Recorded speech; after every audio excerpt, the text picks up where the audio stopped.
सबसे बड़ी जिम्मेदारी आपके पास है और सबसे ज्यादा कोई परिणाम दे सकता है तो वो आप लोग दे सकते हो। इसलिए सम्मानित साथियों, इधर के बारे में कुछ ना कहूंगा तो ये लोग बोलेंगे कि विधायक जी तो पक्ष लेने लगे, हमारे पक्ष वाले उधर पक्ष में चले गए। तो मैं किसानों से मैं कहना चाहता हूँ, आज विरोधी राजनीतिक पार्टियों के पास कोई मुद्दा नहीं, इसलिए आप सब लोगों को गुमराह करने का प्रयास कर रहे हैं। सम्मानित साथियों, मैं बहुत सारे लोगों का भाषण में सुनता रहता हूं, लोग तरह तरह के भाषण करके आपको गुमराह करते हैं। मैं उन्हीं लोगों के बारे में आपसे पूछना चाहता हूं। निश्चित रूप से किसानों के साथ उपेक्षा हुई, मैं इस बात को स्वीकारता हूं। इस देश की रीढ़ किसान, आप सबको ध्यान होगा जब कोरोना का काल चल रहा था, पूरी दुनिया में त्राही त्राही हो रही थी, पूरी दुनिया की बड़े बड़े देशों की अर्थव्यवस्था टूट चुकी थी, जान खतरे में थी, जहान की चिंता नहीं थी। और उस समय दुनिया के बड़े बड़े जो अर्थशास्त्री हैं उन्होंने कहा था इन हालातों में भारत की जीडीपी -9, -10, -11 के आसपास है। सम्मानित साथियों, जब पूरी दुनिया की जीडीपी का अध्ययन हुआ और यह पाया गया कि जो दुनिया के बहुत बड़े विकसित देश थे उनकी जीडीपी तो -3, -4, -5 पहुंच गई, लेकिन भारत के पास एक अद्भुत शक्ति है जिसके बारे में बहुत कम लोग सोचते हैं, उसको उसका स्थान नहीं देते हैं, जिसकी वजह से भारत की जीडीपी माइनस में नहीं गई। और वो कौन रहा है? किसकी वजह से? अंबानी की वजह से नहीं, टाटा बिरला की वजह से नहीं, केवल किसानों की वजह से, कृषि की वजह से भारत की जीडीपी बची। आज भारत अगर खुशहाल है कोरोना काल के बाद भी और अपने रोजगार बढ़ाने का काम कर रहा है, विकास के पथ पर निरंतर आगे बढ़ रहा है, तो उसके पीछे सबसे बड़ा योगदान हमारे किसान बंधुओं का है। इसलिए सम्मानित साथियों, लेकिन मैं मानता हूं किसानों की उपेक्षा हुई। हमेशा हमारे कहा करते थे उत्तम खेती मध्यम बार निश्चित चाकरी भीख निदान, उत्तम खेती मध्यम बार निश्चित चाकरी भीख निदान। लेकिन सम्मानित साथियों, आज ये सब चाकरी करने वाले लोग, पीडी साहब, सब चाकरी करने वाले लोग, किसान इतना त्रस्त है, किसान का ही बेटा अधिकारी भी बनता है, किसान का बेटा सिपाही भी बनता है, किसान का बेटा सरहद पर रक्षा भी करता है, किसान का बेटा भी जिले का डीएम भी बनता है। लेकिन उसी परिवेश से निकलने के बाद भी किसानों की चिंता, किसानों की परवाह करने का काम किसी ने नहीं किया। शायद ये सोच नहीं रही किसी सरकार को, एक सरकार को मैं दोष नहीं दे रहा हूँ। इसलिए सम्मानित साथियों, आज एक अवसर है हम सब लोगों को सोचने का कि हम कैसे फिर से उत्तम खेती वाले की पहचान फिर से उत्तम बनाने का कार्य करें। आज किसान क्यों अपने बेटे को किसी ऑफिस में चपरासी बनाने के लिए लाखों लाख घूस देने को तैयार करा?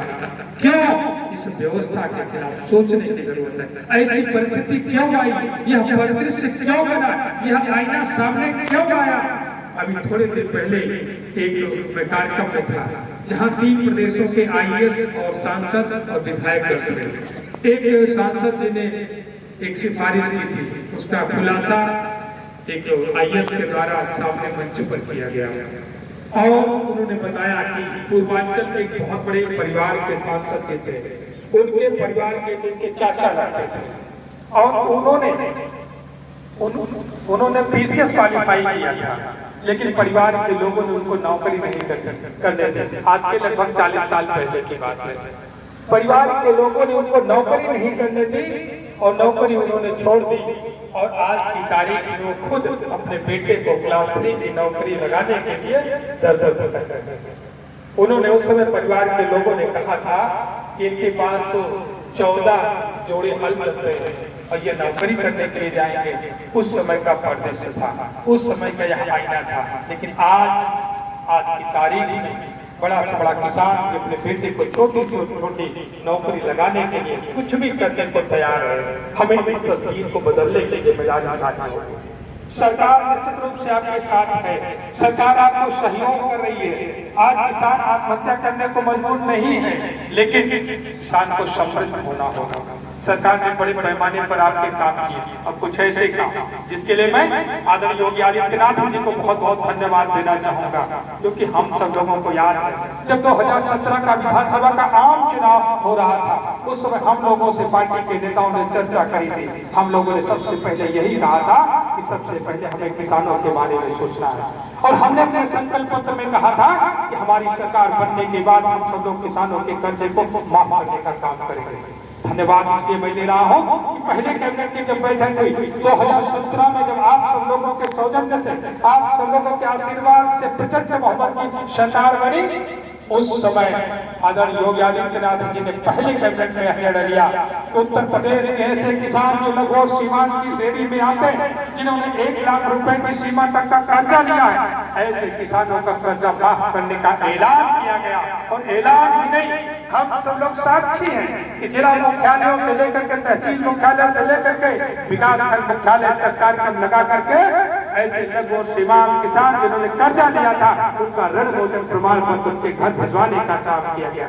हम लोगों ने कहा था सबका साथ सबका विकास, सबका साथ सबका विकास। ये छोटी मोटी योजना नहीं थी, ये छोटी मोटी योजना नहीं थी, यह उत्तर प्रदेश के लोकतंत्र के लिए नजीर नहीं थी, यह केवल भारत के लोकतंत्र की नजीर नहीं थी, बल्कि 86 लाख किसानों का कर्जा माफ करने का कार्य किया गया था। 36,000 करोड़ रुपए की कर्ज माफी करने का ऐलान किया गया था। यह पूरी दुनिया के लोकतंत्र के लिए, किसानों के लिए की गई कर्ज माफी एक मील का पत्थर है। आज भी पूरी दुनिया में कहीं किसी देश में ऐसी नजीर नहीं मिलती है कि 36 लाख करोड़ रुपए के किसानों की कर्ज माफी करने का किसी भी सरकार ने किसी भी देश में किया हो। सम्मानित साथियों, यह सरकार के बड़े बड़े कदम थे, लेकिन सम्मानित साथियों आज जरूरत है किसान भी हमारा जागरूक नहीं रहता। आपको अपनी सरकार की योजनाओं के प्रति जागरूक रहना चाहिए। हमारा किसान चाहे प्रधानमंत्री फसल बीमा